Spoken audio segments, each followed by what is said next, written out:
ભાર્ગવી। આજે EPC2 અંતર્ગત એક પાઠ્ય અભિનયમાં યુવા સરપંચનું અભિનય નિભાવવા જઈ રહી છું। આપને વિનંતી છે, આપ સૌ શાંતિપૂર્વક નિહાળશો।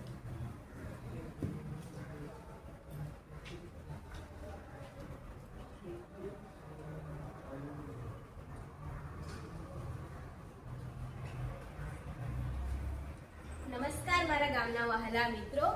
જ્યારે મેં ચૂંટણી જીતી ત્યારે આપ સૌએ મને તાળી પાડી, હાર પહેરાવી, શુભેચ્છાઓ પાઠવી, તે માટે તમારો ખૂબ ખૂબ આભાર। પણ તમે મને એ નહીં પૂછ્યું કે હવે સરપંચ તો બની ગયા, પણ હવે આ ગામની જવાબદારી તમે કઈ રીતે સંભાળશો? એ તો મને કોઈએ પૂછ્યું જ નહીં। મને એ વાતનું દુઃખ છે કે તમે મને તમારી સમસ્યાઓ તો જણાવો છો, પણ જ્યારે સમસ્યા નિરાકરણ કરવાનો વારો આવે છે ત્યારે તમે મારી સાથે કેમ નહીં આવતા?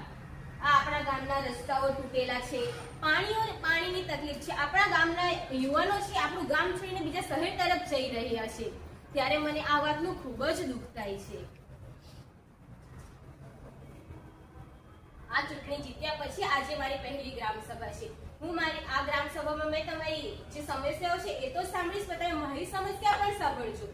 જ્યારે હું સફાઈની વાત કરું છું તો લોકો કહે છે આ તો સરકારનું કામ છે, પાણીની વાત કરું તો લોકો કહે છે નગરપાલિકાનું કામ છે, અને જ્યારે ગામ આગળ વધે છે ત્યારે તો તમે કહો છો આપણું કામ છે, આપણું કામ છે। આવું કઈ રીતે ચલાવી લેવાય?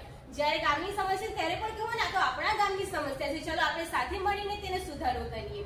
જ્યારે મેં ચૂંટણી જીતી ત્યારે તો બધા બહુ કહેતા હતા કે આપણે આમ કરીશું તેમ કરીશું, અને આજે જ્યારે વારો આવ્યો ત્યારે તો તમે કહો છો કે તમે કરો તમે કરો।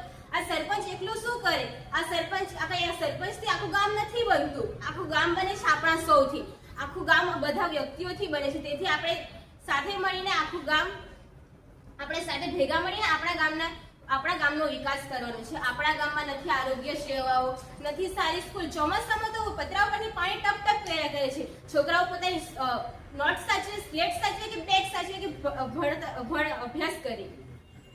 કોઈ વાલી એવું વિચાર્યું કે ચલો આજે આપણે સ્કૂલમાં જઈએ અને જોઈએ કે સ્કૂલમાં શું સમસ્યા છે? શિક્ષકોને પૂછ્યું કોઈ દિવસ કે આજે તમે બાળકોને શું કરાવો છો? તમે બાળકો ઘરે આવે ત્યારે તો કહો છો ચલો દીકરા આ કામ કરી દો। આપણા ગામની કેટલીક બાળકીઓને તો તમે ભણાવતા પણ નથી, તો એકલો આ સરપંચ શું કરે?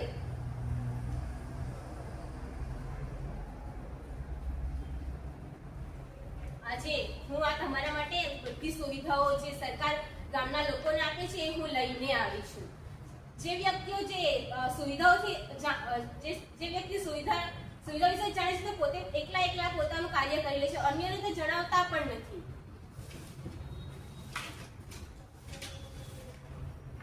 જો આ ઢગલાબંધ લિસ્ટ છે સુવિધાઓની, સરકાર આપણને બધી જગ્યાએ તમામ જગ્યાએ આપણને સુવિધાઓ આપે છે, પણ તે લોકો સુધી પહોંચતી જ નથી। જે લોકો જાણે છે તે પોતે પોતાની અંદર પહોંચાડી જાય છે। હું એક યુવા સરપંચ અને શિક્ષિત સરપંચ છું। હું ઈચ્છું છું કે આપણા ગામની દરેક બાળકીઓ ડોક્ટર, એન્જિનિયર, શિક્ષક બને, જેથી આપણું ગામ એક વિકસિત ગામ બની શકે। અને આપણા ગામના યુવાનો માટે હું લાઇબ્રેરી બનાવવા માંગુ છું, શાળા બનાવવા માંગુ છું, અને જે નાના નાના બાળકો છે એમને કંઈ થાય, વૃદ્ધોને કંઈ થાય તો આપણે એમને શહેર સુધી લઈ જવું પડે છે। એના કરતાં આપણે આપણા જ ગામમાં હોસ્પિટલ બનાવીએ તો આપણે એમને તાત્કાલિક જે પ્રાથમિક સારવાર જોઈએ તો આપણા ગામમાં જ આપી શકીએ તો કેટલું સરસ કહેવાય, નહીં ને? જો આમાં લખેલું છે કે સરકાર આપણને જ્યારે ખેડૂતને ટ્રેક્ટર લેવું હોય તો સરકાર સબસિડી પણ આપે છે, યુવાનોને સ્કોલરશિપ આપે છે, ગામમાં લાઇબ્રેરી બનાવવા માટે પણ આપણને સબસિડી આપે છે, આપણને ગ્રાન્ટ પણ પાસ કરે છે। તો તમે પણ મારી સાથે ચાલો આપણે અરજી કરીએ આગળ અને આપણા ગામમાં વિકાસના કાર્યો શરૂ કરીએ।